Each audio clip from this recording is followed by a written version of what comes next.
Pernikahan beda usia. Bab 009. Dicium dong bang, istrinya. Atau kalau satu o capek, bisa gue wakilin kok, plak. Aduh. Andika Rohichan mengadu kesakitan saat kepala belakangnya dipukul sang ibu.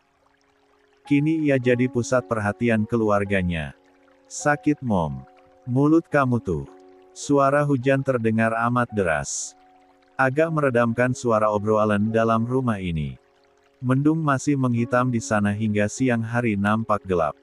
Kayaknya alam bersedih deh melihat pernikahan mereka. Andika yang memang usil dan senang meledek sang kakak, hanya mencibir pada Boril yang kini sedang melotot padanya.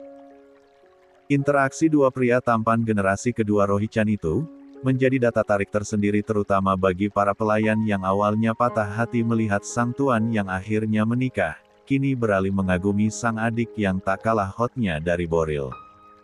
Yang biasa dipanggil Mas Andika. Lihatlah parasnya yang tampan dihiasi senyum. Yang sejak tadi begitu murah ia bagikan. Belum lagi otot-ototnya yang membuat para wanita mau tak mau berpikir aneh-aneh. Ya, Andika atau Andika ini 11-12 dengan Boril namun dalam versi modern.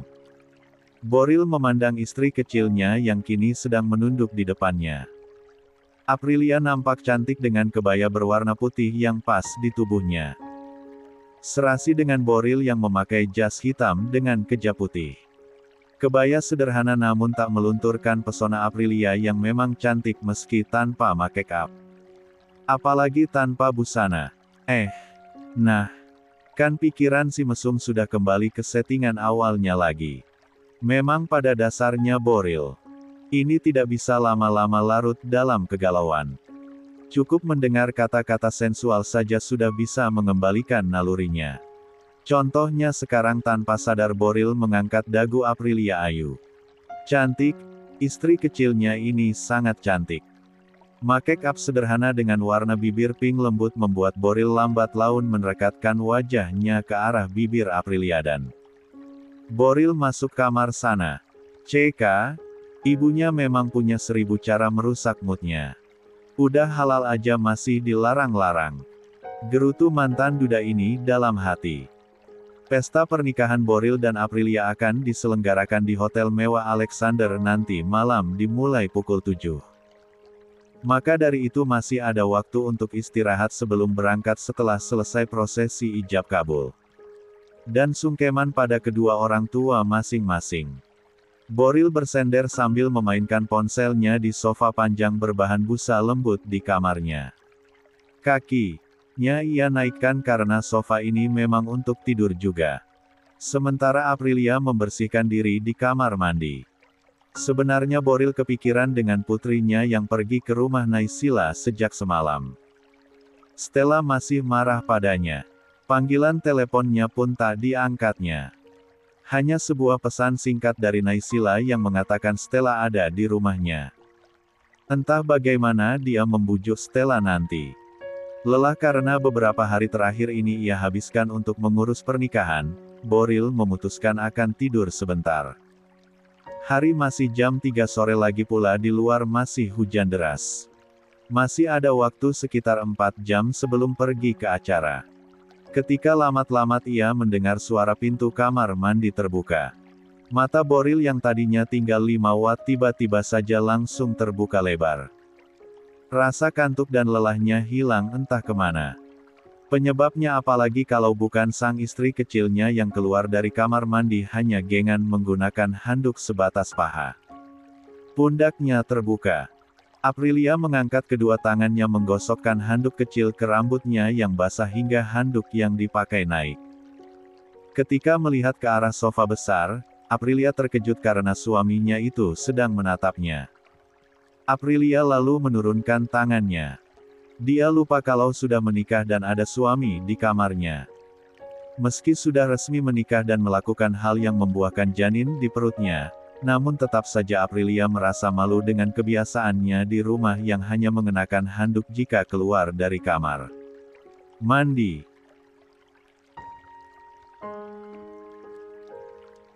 Aprilia akan masuk lagi ke kamar mandi namun Boril memanggilnya. Ayu. Aprilia menoleh. Boril menatapnya dengan pandangan berkabut. Mata itu lagi, yang Aprilia sudah hafal sangat. Sebagai istri yang baik, Aprilia menghampiri Boril yang tadi memanggilnya. Iya, Mas. Boril tersenyum. Hatinya menghanak saat mendengar Aprilia memanggilnya dengan sebutan Mas. Boril yang sedang dalam posisi setengah berbaring kini duduk di tepian sofa. Dengan Aprilia di depannya. Sebenarnya Aprilia agak kedinginan selain karena AC, juga udara di luar yang masih hujan deras menyebabkan udara semakin dingin. Boril menarik pelan tangan Aprilia hingga wanita yang tengah hamil anaknya itu hanya berjarak 1 jengkal darinya. Dingin? Tanya Boril yang kemudian diangguki Aprilia. Aprilia mengikut ketika Boril menarik tangan kirinya untuk diarahkan duduk berlutut di depannya. Aprilia menurut saja dengan posisi yang diminta Boril. Berlutut di antara kedua kaki pria itu. Boril mengelus rambut panjang Aprilia lalu turun ke pipinya. Dan kini ke bibirnya. Saya minta tolong boleh? Apa Mas? Boril tersenyum melihat wajah polos Aprilia yang berlutut di bawahnya. Egonya sebagai seorang pria muncul. Dia akan melihat seberapa bisa Aprilia bertahan darinya. Tolong bukain resleting celana Mas. Aprilia sedikit terkejut mendengar permintaan Boril. Tapi ia pikir lagi kalau Boril adalah suaminya. Akhirnya Aprilia pun mengangguk menuruti perintah pertama dari Boril sebagai suaminya itu.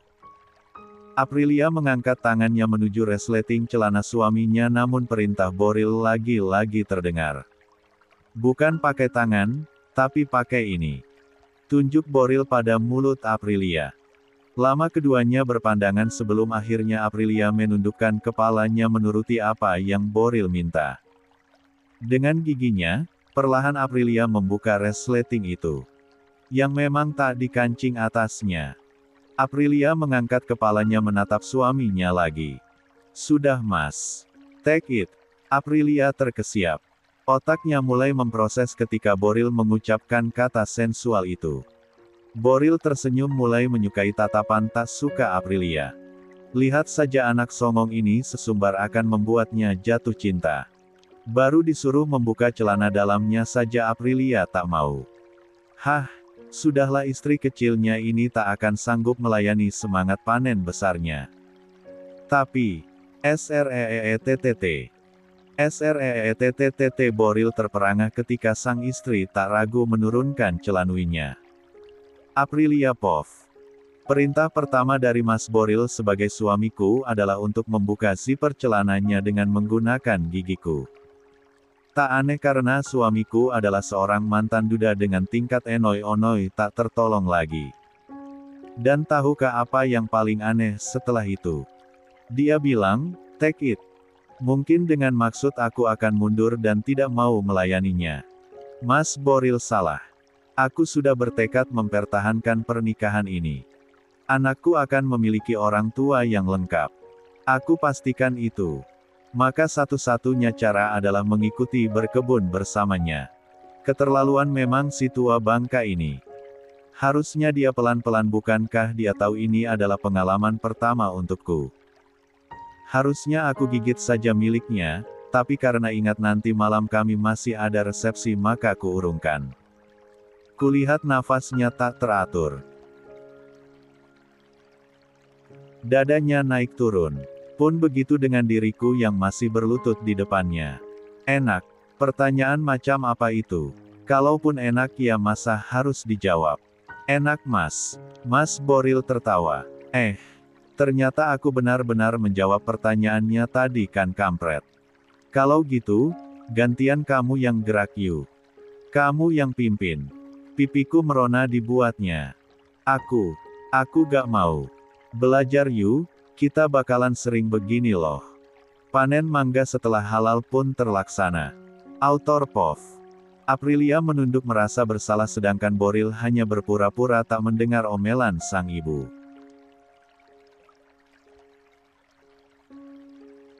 Pasalnya mereka terlambat datang ke hotel. Mereka diharuskan datang sebelum jam 7 untuk berganti pakaian resepsi pernikahan di hotel karena acaranya mulai jam 7. Sedangkan Boril dan Aprilia datang jam setengah 8. Kini Aprilia sedang di make up sementara Boril memakai jasnya dibantu asisten. Punya jam enggak kalian itu? Mama udah bilang, Mama, Papa duluan kemari. Kalian nyusul ya, sebelum jam 7. Ini malah terlambat. Tamu-tamu dari tadi pada nanyain tahu. Yang penting amplopnya aman kan Ma? Cindy memukul bahu anak sulungnya yang tak pernah dewasa itu. Aduh, pekik Boril, Mama gak mikirin amplop. Tapi tanggung jawab kalian sebagai mempelai tuh mana? Suara Cindy naik 1 oktav sehingga ia pusing mendadak. Maafin kami Om, Ma. Aprilia hampir menangis karena tak biasa menerima amukan kemarahan Cindy. Aprilia cepat-cepat mandi setelah melayani Boril tadi. Karena ia ingat masih ada resepsi malam ini. Tapi suaminya yang aneh bin mesum itu malah ikut ke kamar mandi dan meminta mengulangi sekali lagi. Katanya tadi dia tidak buka baju. Jadi kurang afdol. Makanya minta diulang di kamar mandi. Maklum saja suami Aprilia baru buka puasa lagi setelah lebih dari 1 bulan menahan lapar dahaga. Jadilah mereka sekarang kena amuk Cindy karena datang terlambat. Sebenarnya hanya Aprilia yang merasa bersalah. Sedangkan Boril sedang senang-senangnya karena dimulai malam nanti dia bisa bereksplorasi dengan skill bercintanya yang sudah lama tak diasah. Boril sudah membayangkan posisi yang baru nanti malam. Kumisnya naik turun menahan senyum.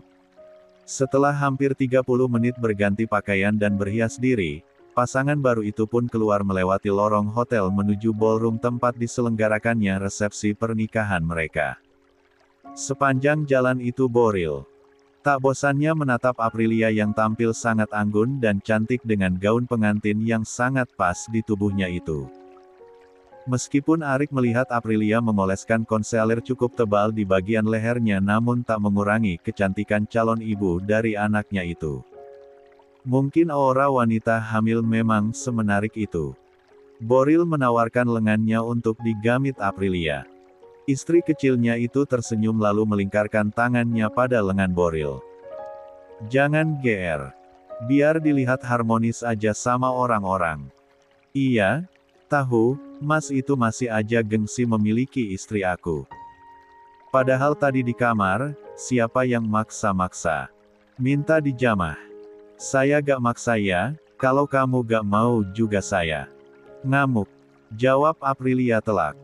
Dan beberapa pelayan di belakang mereka malah cekikikan melihat tuan mereka yang lama menduda ini akhirnya dapat istri juga. Dan istrinya adalah Temna Stella, si gadis songong yang sering adu mulut dengan Boril.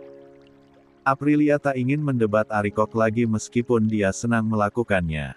Dia lelah. Boril menginvasi tubuhnya habis-habisan. Tapi beruntungnya hari ini si jabang bayi tak berulah macam-macam. Sampai di ballroom, nampaklah dekorasi pesta pernikahan yang sangat mewah dan elegan dengan pesta pernikahan ini dilangsungkan di Hotel Bintang 5 paling mahal di Indonesia Brawijaya Hotel.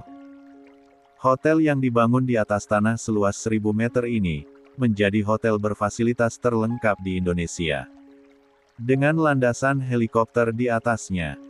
Sentuhan kemewahan hotel milik klan Brawijaya ini, begitu terasa dari mulai langit-langit ruangan dengan hampir 1000 lampu hias bertabur Swarovski. Sampai air mancur di setiap plot ruangan dan penjagaan ketat di setiap resort. Belum lagi fasilitas mewah seperti lapangan golf yang luas bagi tamu. Sudah banyak tamu yang datang. Jadilah Boril dan Aprilia raja dan ratu sehari. Hampir 3000 undangan disebar. Kebanyakan adalah rekan bisnis Arman Sebastian Rohichan. Dan beberapa juga adalah rekan bisnis Boril. Rata-rata mereka yang datang mengucapkan selamat dan mendoakan kebahagiaan untuk kedua mempelai. Malam semakin larut, tamu semakin banyak dan acara semakin meriah.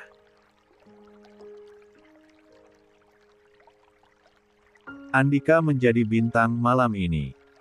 Selain karena mencuri perhatian dengan paras tampannya yang menawan, ia juga menyumbangkan sebuah jago romantis yang dipersembahkan pada kedua orang tuanya. Nothing gonna change my love for you. You oughta know by now how much I love you. The world may change my whole life through, but nothing's gonna change my love for you. Yang menikah Boril dan Aprilia. Tapi yang ikut merasakan kebahagiaan adalah Cindy dan Armaan Rohichan. Untuk kedua kalinya Boril menikah lagi. Mudah-mudahan kali ini awet ya Pak. Amin. Di atas pelaminan, Boril dan Aprilia duduk cantik bersanding didampingi Andika. Orang tua Aprilia sudah pulang sejak tadi. Karena sudah larut. Tak lama, terasa hening suasana ballroom hotel. Boril dan Aprilia melarikan pandangan mereka ke arah sumber heningnya pesta pernikahan mereka. Rupanya sepasang suami istri yang baru datanglah yang mencuri perhatian para tamu yang lain. Kerumunan tamu undangan seolah terbelah memberi jalan pada pasangan berparas menawan itu. Dengan outfit pesta serba hitam, sang pria nampak gagah dengan setelan Armaninya.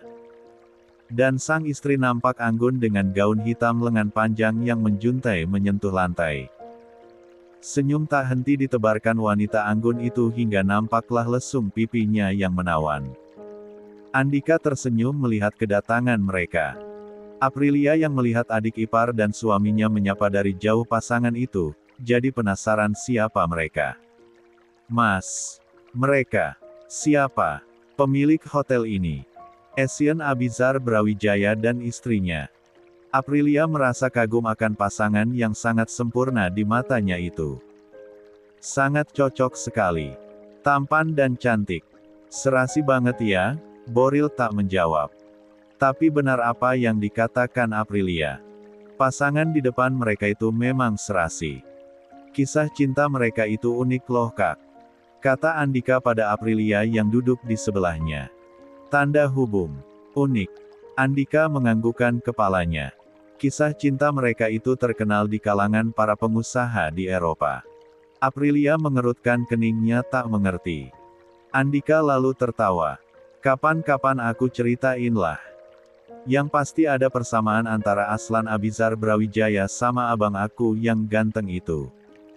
Aprilia melirik Boril yang bersidekap jengah melihat adik dan istrinya tengah bergosip. Apa persamaannya? Sama-sama, punya istri daun muda. Sialan lo. Umpat Boril diiringi derai tawa Andika yang membuat Aprilia makin tak mengerti. Maksudnya? Tanya Aprilia pada suaminya. Udah. Gak usah dengerin si Andika itu. Mas ngantuk. Pulang yuk, kelonan. BREAKIN Genius. Tebak GUYS, gue lagi kondangan di gedung mana?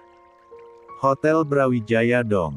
Ceritanya gue nemenin nyokap ke acara nikahan rekan bisnisnya. Dan lo tahu siapa? OMG, Aprilia Ayudir. Duduk bersanding di pelaminan bareng hot daddy gue, hiks. Patah hati aku daddy. Kok daddy buru-buru sih nikahnya? Hamidun ya. Stella kesal setengah mati setelah ia membaca namanya di-tag oleh Rahel saat wanita biang gosip di kampus itu memposting pernikahan Aprilia dan Boril yang ia datangi di sosial media. Sontak saja ramai sekali notif Instagram miliknya dengan pertanyaan teman-temannya yang menanyakan kebenaran benarkah ayahnya menikah dengan Aprilia Ayu. Sahabat dekatnya sendiri enggan menjawab pertanyaan tersebut, kemudian ia melempar ponselnya. Hap. Stella terkejut karena Naysila berhasil menangkap ponselnya. Enggan menjawab pertanyaan tersebut, kemudian ia melempar ponselnya. Hap. Stella terkejut karena Naysila berhasil menangkap ponselnya. HP kok dibuang-buang sih? Stella memandang sedih kepada sang tante yang pastinya lebih patah hati darinya. Sudah lama ya tahu bahwa tantenya tersebut sangat mencintai papanya dan dia pun hanya ingin Naysila yang menggantikan sosok ibundanya, bukan orang jain apalagi sahabatnya sendiri. Sahabat sejatinya sedari SD. Tak pernah ia duga sekalipun bahwa Aprilia mencuri sang ayah darinya dan Naysila dengan cara licik. Makan yuk Stella.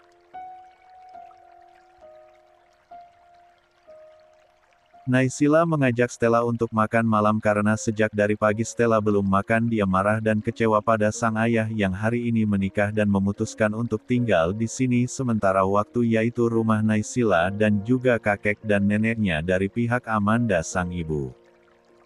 Karena merasa tak ada jawaban dari Stella, Naysila lalu mencoba duduk di samping keponakannya tersebut yang duduk di atas sebuah sofa panjang menghadap ke arah balkon kamar. "Kok diem aja sih Stella? Kok tante diam aja sih? Gak gagalin aja pernikahan mereka?" Naysila tersenyum. "Siapa tante?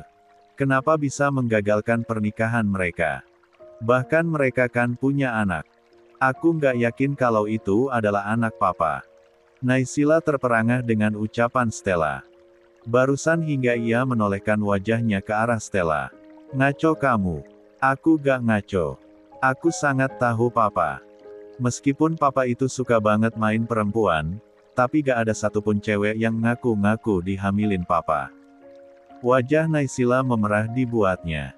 Sebenarnya ia agak tak nyaman mendengar kenyataan bahwa Boril memang sebebas itu dalam pergaulannya. "Ya ampun, maaf tante, aku gak bermaksud apa-apa." "Gak apa-apa bawel, kamu lanjutin aja. Kenapa kok kamu bisa curiga sama Aprilia kayak gitu?" Stella terdiam sebentar sebelum dia menjawab Naysila. "Banyak yang nyadarin aku di kampus tentang siapa Aprilia sebenarnya, tapi aku nggak pernah dengar mereka dan selalu membela Aprilia sampai ketika papa bilang kalau mereka akan punya anak dan berencana menikah, maka saat itu pula pikiranku terbuka dan sadar kalau selama ini teman-teman aku benar Aprilia seperti duri dalam daging. Dia hanya memanfaatkan persahabatan kami untuk kemudian mendapatkan papa dan hidup enak kaya raya." "Ticik ya temen kamu itu?" Stella menganggukkan kepalanya. "Padahal oma itu sangat sayang banget sama dia dan selalu kasih dia kado sama dengan aku. Kami nggak pernah dibedain, tapi ternyata Aprilia malah memanfaatkan kebaikan oma. Dan enggak puas cuman dikasih kado tapi ingin memiliki harta papa juga." Geram Stella saking kesalnya pada Aprilia dan membuat kebencian di hati Naysila semakin bertambah. "Lihat aja tante, dia enggak akan pernah mendapatkan apapun dari rumah kami. Dan aku enggak akan pernah menganggap dia sebagai ibu tiriku. Akan bikin dia enggak betah di rumah sampai memutuskan untuk pergi." Naysila senyum mencoba menutupi kesedihannya, kemudian ia membawa Stella dalam pelukannya. "Kamu yang sabar ya sayang, pasti papamu suatu hari nanti sadar siapa perempuan yang dia nikahi itu." Stella menangis dalam pelukan Naysila. Sementara kedua perempuan itu sedang larut dalam kesedihan. Berbeda halnya dengan Boril Fabian Rohichan dan Aprilia Ayu yang tengah menjadi ratu dan raja sehari serta mendapatkan ucapan selamat dari para tamu yang datang. "Selamat menempuh hidup baru." Suara yang lembut mengalun berasal dari wanita cantik itu tersemat berhadapan dengan Aprilia seraya berajbatan tangan. Kedua netra abu-abu istri Boril Fabian Rohichan itu tak hentinya mengagumi keanggunan wanita di depannya. "Terima kasih Nyonya Brawijaya," ucap Aprilia. "Panggil ayah saja. Atau kakak." Satu nilai plus dari wanita ini selain kecantikannya yaitu sifatnya yang menyenangkan dan ramah. "Selamat ya Pak Boril." Giliran Boril yang berjabat tangan dengan Aslan Abizar Brawijaya, pemilik hotel ini. "Terima kasih banyak Mer Brawijaya," jawab Boril.